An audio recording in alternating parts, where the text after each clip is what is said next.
Hello there! Thanks for joining us. I'm really glad you did, because today we'll be creating this DIY decor project, and it's a coastal themed clock done with SuperCell pouring paint. It's going to be a fantastic project, so let's get into it. So stay tuned and I'll list everything I used at the end of the video. For the base I'm using a 30 by 30 centimetre painting board. But one of the best things about clocks is you can make them any shape. Round, square, upcycled vinyl records, go wild and make it your own. Alrighty then, so the first thing we need to do is to protect our table. The next thing we have to do is prop up our painting board onto 3 cups.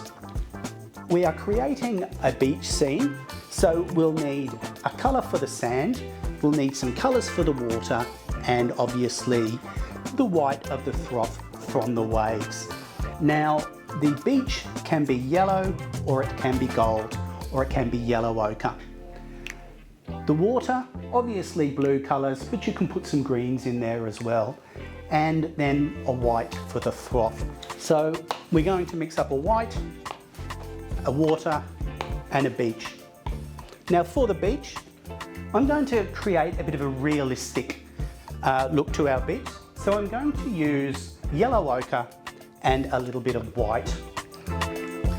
It's very important to give these a good shake so you can mix the cell activator and the paint in if they've been sitting for a while. So I'm going to pour in a little bit of yellow ochre. You don't want too much, otherwise it's going to be too dark. I'm mixing the two. There, we've already got a pretty good sand colour there. I'm also going to add just a smidgen of water. I have found that adding water, a little bit of water, actually generates more cells. So the ideal consistency is that of pouring cream. So it should, one way to test is if it continually comes off your spatula or whatever you're mixing it with.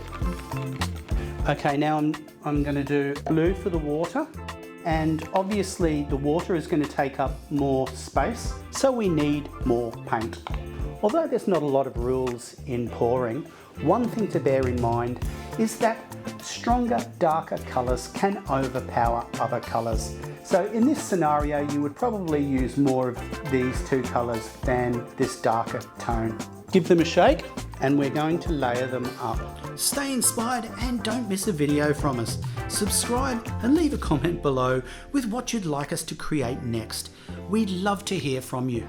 I'm going to fill this cup up. This is more than I would need, but the thing to bear in mind is that when I'm flipping it, I'm placing it above center.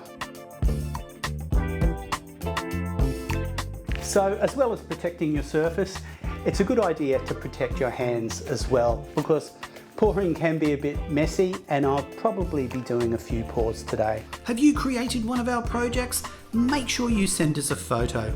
We love seeing your creations. Oh, I can already tell this is going to be beautiful. Those cells are forming beautifully. All right, so now we're going to put the beach in.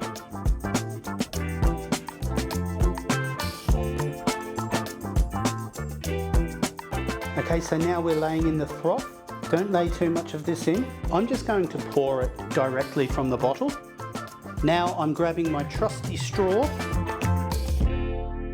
Because this is going to be hanging on the wall, this will be quite visible, so I'm just going to cover that with the leftover paint. Okay, hello again. So this has been drying for about 4 days and it's ready for the varnish. Before you do anything though, protect your surface. This can be done with a plastic bag or anything, just as long as you keep it off the table. What we're going to do now is we're going to use one of my favourite products here, and this is acrylic gloss varnish, and it has many uses. It's very thick, so it gives us sort of like a resin look without needing to mix up a resin. So let's get that on. I'm going to use a abstract expression brush. These are great for applying finishing varnishes. If you like this project, we've got loads more on our website. Jump online to check out our Create blog and sign up with Creative Connection to get lessons, inspo tips and more sent directly to your inbox. Staying inspired doesn't have to cost a cent. Now we want to go from mark it up on the back side, and you pick the two highest apex points.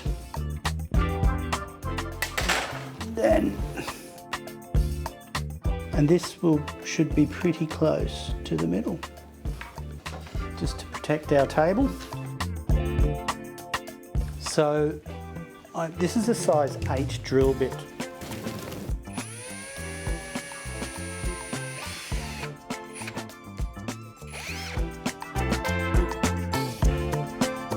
Then we can assemble our mechanism.